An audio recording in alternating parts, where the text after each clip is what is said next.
नमस्कार, आप देख रहे हैं आज तक। आपके साथ मैं हूं सईद अंसारी। स्वागत है आपका दुनिया आज तक में। दुनिया की हर बड़ी खबर इस बुलेटिन में हम आपको दिखाएंगे, लेकिन सबसे पहले नजर दुनिया टॉप 10 पर।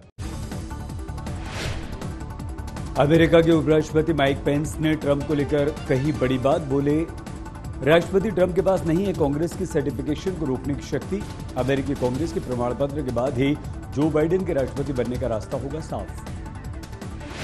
डेमोक्रेटिक पार्टी के उम्मीदवार राफेल वार्नोक ने जीता जॉर्जिया में सीनेटर पद का चुनाव। जीत के साथ सीनेटर में डेमोक्रेटिक पार्टी के सदस्य हुए 49। जॉर्जिया की दूसरी सीट जीत का चुनावी नतीजा आना अभी बाकी है। विकीलीक्स के संस्थापक जूलियन असांजे को लंदन की अदालत ने बेल देने से इनकार कर दिया। कल अदालत ने असांजे को राहत देते हुए अमेरिका को प्रत्युत्तर करने से किया था मना। जासूसी के आरोप से घिरे हैं जूलियन असांजे। सऊदी अरब के विदेश मंत्री फैसल बिन फरहान अल सऊद ने कतर के साथ नए रिश्ते पर जताई खुशी। पूरे क्षेत्र में सुरक्षा और स्थिरता बनाए रखने को बताया नया कदम। सोमवार को वर्षों बाद सऊदी अरब ने कतर के लिए खोल दिए थे अपनी हवाई क्षेत्र और बॉर्डर्स। ईरान की सरकार यूक्रेनी हवाई जहाज को मार गिराए जाने पर पीड़ित परिवारों को देगी $30 मिलियन का मुआवजा। पिछले साल ईरान ने अपनी वायु सीमा में गलती से यूक्रेन के नागरिक विमान को मार गिराया था। विमान में सवार सभी 176 लोगों की मौत हो गई थी। दुनिया भर में कोरोना से गई 18,78,000 से ज्यादा लोगों की जान। संक्रमितों की संख्या बढ़कर 8,69,00,000 के करीब 6,16,00,000 से ज्यादा लोग हुए हैं ठीक। WHO के महानिदेशक टेड्रोस घेब्रेयेसस ने कहा कि 30 देशों से ज्यादा में शुरू हो चुका है कोरोना का वैक्सीनेशन। सभी देशों को मिलकर वैक्सीन के लिए काम करने की जरूरत है। नीदरलैंड में शुरू हुआ कोरोना का टीकाकरण। सबसे पहले होम स्टाफ फ्रंटलाइन वर्कर्स को लगाई जा रही है वैक्सीन। लोगों को लग रही है फाइजर बायोएनटेक की वैक्सीन। यूरोपीय यूनियन मॉडर्ना वैक्सीन को दे सकता है मंजूरी। यूरोपीय संघ के देशों में बढ़ते कोरोना संक्रमण को लेकर जल्द आ सकता है फैसला।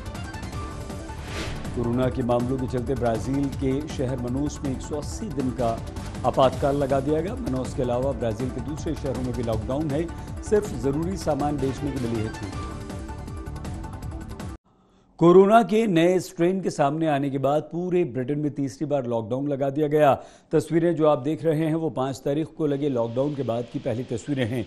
चहल पहल से भरपूर रहने वाले लंदन में हर तरफ सन्नाटा ही सन्नाटा है।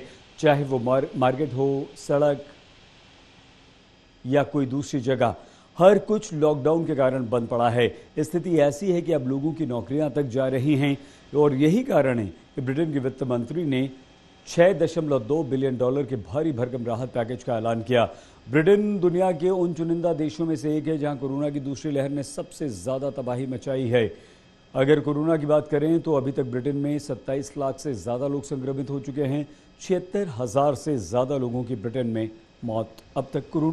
नीदरलैंड्स में वैक्सीनेशन की शुरुआत के साथ ही यूरोपीय यूनियन के सभी 27 देशों में वैक्सीनेशन का काम शुरू हो गया। कोरोना की दूसरी लहर के चलते सभी देश वैक्सीनेशन को रफ्तार देने में जुटे हैं। यूरोपीय यूनियन भी इस कोशिश में जुटा है कि तीसरी वैक्सीन को भी जल्द मान्यता दे दी जाए ताकि इस काम में और तेजी आ सके।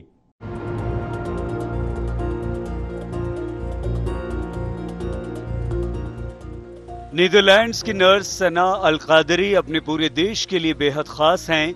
यूरोपीय यूनियन के आखिरी बचे उनके देश नीदरलैंड में काफी देर से ही सही जब वैक्सीनेशन का काम शुरू हुआ तो फाइजर और बायोएनटेक कोरोना वैक्सीन की पहली खुराक उन्हें ही दी गई। यहाँ वैक्सीनेशन की शुरुआत फ्रंटलाइन वर्कर्स और हेल्थ विभाग के लोगों से ही की गई। वैक्सीनेशन में देरी को लेकर नीदरलैंड्स की काफी आलोचना होती रही है क्योंकि यहाँ कोरोना से अब तक 12,000 से ज्यादा लोगों की जान जा चुकी है। कोरोना के खिलाफ जंग में अब सबसे बड़ी उम्मीद वैक्सीन ही है। ग्रीस के प्रधानमंत्री क्रियाकोस मित्सोताकिस ने यहाँ हर रोज 5,000 लोगों को वैक्सीन देने का आदेश जारी किया है। यहाँ 85 साल से ज्यादा उम्र के लोगों को वैक्सीनेशन में प्राथमिकता दी जा रही है। कोरोना की दूसरी लहर के चलते यहाँ लॉकडाउन भी 11 जनवरी तक के लिए बढ़ा दिया गया। पीएम ने लोगों से लॉकडाउन के नियमों का कड़ाई से पालन करने का आग्रह भी किया है। कोरोना के नए स्ट्रेन के मिलने के बाद पूरे यूरोप में वैक्सीनेशन में भी काफी तेजी आ गई। इसे और रफ्तार देने के लिए यूरोपीय यूनियन की हाई लेवल मीटिंग में मॉडर्ना की वैक्सीन को भी मान्यता दिलाने पर जोर दिया गया। अगर मॉडर्ना को यूरोपीय देशों में मान्यता मिलती है तो फाइजर और बायोएनटेक के बाद ये तीसरी वैक्सीन होगी जो यूरोप के 27 देशों में लगाई जाएगी। आज तक ब्यूरो। नॉर्थ कोरिया के शासक किम जोंग उन को पहली बार अपनी नाकामी का जिक्र करते हुए सुना गया। सत्ताधारी कम्युनिस्ट पार्टी के अधिवेशन में किम ने माना कि उन्होंने जिन आर्थिक कार्यक्रमों की शुरुआत की थी उनमें वो सफल नहीं हुए। हालांकि उन्होंने देश की जनता को इससे उबरने का विश्वास दिलाया।